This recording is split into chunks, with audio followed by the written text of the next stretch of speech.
प्रभु यीशु मसीह के नाम में आपको अनुग्रह, शांति और आशीष मिले। परमेश्वर के वचन बाइबल में ये वचन है, इससे मैं आप भी यत्न करता हूं कि परमेश्वर की और मनुष्य की ओर मेरा विवेक सदा निर्दोष रहे। वो कहता है कि मैं यत्न करता हूं कि मेरा विवेक परमेश्वर की दृष्टि में और मनुष्य की दृष्टि में निर्दोष रहे। ये कैसे हो सकता है? पहले मैं आपको बताऊंगा कि परमेश्वर की दृष्टि में कैसे एक व्यक्ति का विवेक निर्दोष या शुद्ध हो सकता है। जब एक व्यक्ति पाप करता है तो उसका विवेक अशुद्ध हो जाता है और उसका विवेक उस व्यक्ति को दोष देता है। मानो कि विवेक एक जज बैठा है हमारे मन के अंदर, एक न्यायी बैठा है और वो जजमेंट पास करता है, तूने यहां गलत किया। और जब भी वो बातें याद आती है तो एक व्यक्ति अपने आप को दोषी महसूस करता है। लेकिन बाइबल बताती है कि कैसे एक व्यक्ति अपने विवेक को शांति दे सकता है। लिखा है इब्रानियों 9:14 में, तो मसीह का लहू जिसने अपने आप को सनातन आत्मा के द्वारा परमेश्वर के सामने निर्दोष चढ़ाया, तुम्हारे विवेक को मरे हुए कामों से क्यों न शुद्ध करेगा, ताकि तुम जीवते परमेश्वर की सेवा करो। साधारण शब्दों में, मसीह का लहू, प्रभु यीशु मसीह का लहू हमारे विवेक को शुद्ध कर सकता है। जब एक पापी पश्चाताप करता है, प्रभु यीशु के बलिदान पर विश्वास करता है, प्रभु यीशु को प्रार्थना में अपने हृदय में बुलाता है, तो लिखा है कि हमारा विवेक जो मरे हुए कामों के कारण दागा हुआ था, वो प्रभु यीशु का लहू शुद्ध कर देता है और एक नया जीवन देता है। क्योंकि प्रभु यीशु ने इसी कारण धरती पर वो आया, हमें अनंत जीवन देने के लिए। क्रूस पर अपने प्राण दिए और तीसरे दिन मृतकों में से जी उठा। मृतकों में से जी उठना, ये प्रभु यीशु के नाम से, उसकी पहचान से जुड़ी हुई बात है ना। बहुत बड़ी चीज है ये। जो मृत्यु से हार गया, वो मुझे क्या मृत्यु से बचाएगा। लेकिन प्रभु यीशु ने मृत्यु पर जय पाई। वो मृत्युंजय है, सच्चा मृत्युंजय है। इसलिए मुझे भी मौत और उसके परिणाम से बचा सकता है और बचाएगा। ये उसकी प्रतिज्ञा है। फिर दूसरा सवाल आता है, मनुष्य के सामने मैं अपने विवेक को कैसे निर्दोष कर सकता हूं, है ना। एक तो हो गया परमेश्वर की दृष्टि में, अब दूसरा है मनुष्य के बर्ताव में मेरा विवेक कैसे शुद्ध हो सकता है ना। एक साधारण बहुत उदाहरण है, उदाहरण या हकीकत है। आपने किसी को चोट पहुंचाई, बुरा भला कहा, आपको आत्मगिलानी महसूस हुई, हृदय में आपने परमेश्वर से प्रार्थना की, लेकिन और आपको क्या करना है? उस व्यक्ति के पास जाकर उससे माफी मांगनी है ना। एक हुआ परमेश्वर के साथ अपने विवेक को सिद्ध करना, सही करना, और फिर उस मनुष्य के पास जाकर अपने विवेक को सही करना। दो पड़ोसी पहाड़ों के इलाके में रहते थे।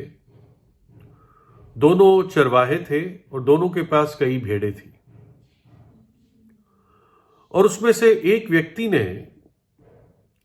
परमेश्वर का सुसमाचार सुना, प्रभु यीशु के बारे में सुना। वो किसी सभा में गया, प्रार्थना सभा में, और वहां पर वो बड़ा कायल हुआ कि मेरे जीवन में कितने पाप हैं और कैसे प्रभु यीशु मसीह के द्वारा मुझे पापों की क्षमा मिल सकती है, कि यीशु ने मेरे खातिर मुझे पाप से बचाने के लिए अपनी जान क्रूस पर दी और तीसरे दिन जी उठा। तो उसने प्रभु यीशु से उस दिन पश्चाताप करके प्रार्थना की, विश्वास किया, और उसके जीवन में एक नया परिवर्तन शुरू हुआ। बड़ी खुशी में था, मेरे पाप क्षमा हो गए, यीशु ने मेरे बोझ को उठा लिया। लेकिन फिर एक बात उसको तंग करने लगी मन में, और फिर अगले दिन वो अपने पड़ोसी के घर गया और उससे कहा कि मैं तुझसे बात करने आया हूं, मैं तुझे बताना चाहता हूं कि मैंने एक नया जन्म पा लिया है, मेरा नया जन्म हो गया है। तो पड़ोसी ने कहा, हाँ हाँ मैं जानता हूं, मैंने सुना कि तू भी किसी सभा में गया था, प्रार्थना सभा में, और तूने उठकर आगे होकर प्रार्थना की है, और मुझे अचंभा लगा कि तुझे तो मैं थोड़ा समझदार समझता था, ये क्या हो गया तुझे, है ना।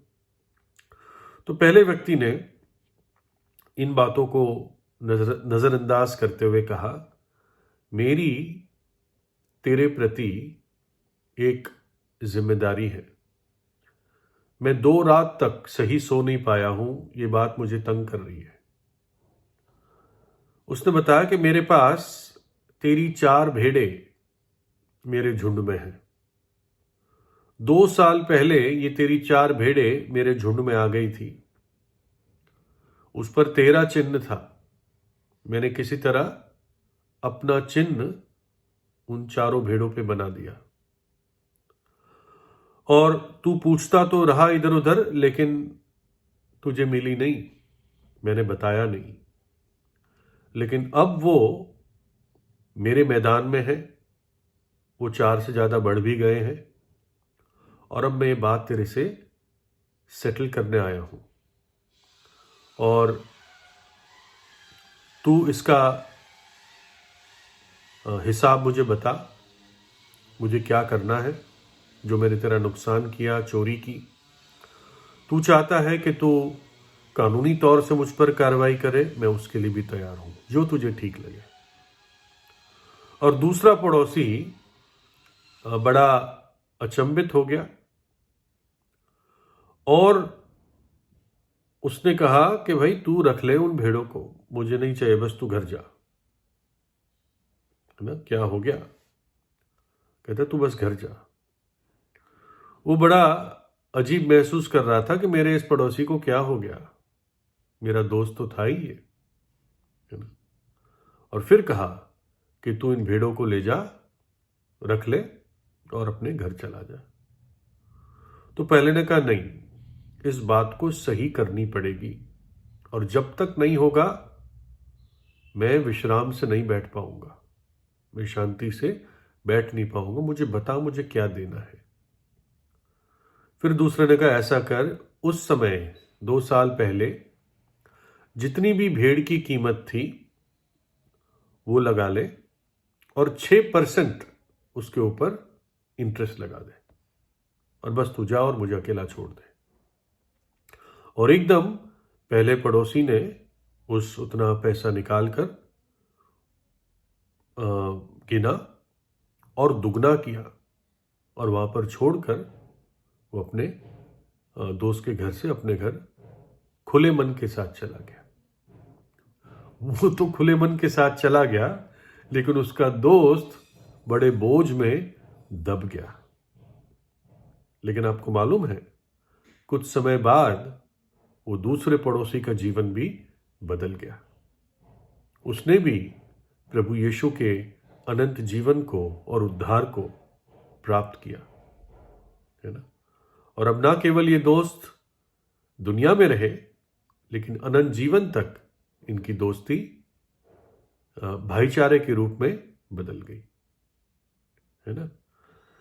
तो हम देखते हैं ये एक बहुत अच्छा दृष्टांत है, एक सच्ची कहानी है, कैसे एक व्यक्ति अपने विवेक को मनुष्य के साथ ठीक कर सकता है ना। क्या आपने अपने जीवन को परमेश्वर की दृष्टि में ठीक कर दिया है? वो केवल एक ही मार्ग से होता है ना, प्रभु यीशु पे विश्वास करने से, सच्चे पश्चाताप से, पापों की क्षमा पाने से। तब यीशु का लहू आपके दागे हुए विवेक को शुद्ध कर देगा, श्वेत बना देगा, है ना। इसलिए अपने जीवन को सही कर दे, है ना। वचन में लिखा है अपने घर को सही कर दे। एक व्यक्ति को ये संदेश आया था कि तेरे दिन अब थोड़े रहे, तो परमेश्वर के भविष्यद्वक्ता ने उसको कहा, वो राजा था, भविष्यद्वक्ता ने कहा कि अपने घर को ठीक ठाक कर ले, है ना, अपने जीवन को ठीक ठाक कर ले, मन फिरा ले, पछताप कर ले और यीशु के लहू से धुल जा, है ना। क्या पता आपको और लोगों से भी बातें ठीक करनी हो, है ना। मनुष्य के दृष्टि में भी आपको अपने विवेक को दोष रहित करना हो तो रुकिए मत, है ना। और आप उस परमेश्वर के दास की तरह कह सके, इससे मैं आप भी यत्न करता हूं कि परमेश्वर की और मनुष्य की ओर मेरा विवेक सदा निर्दोष रहे ना। तो प्रार्थना कीजिए और देरी ना कीजिए। प्रभु यीशु आपको आशीष दे।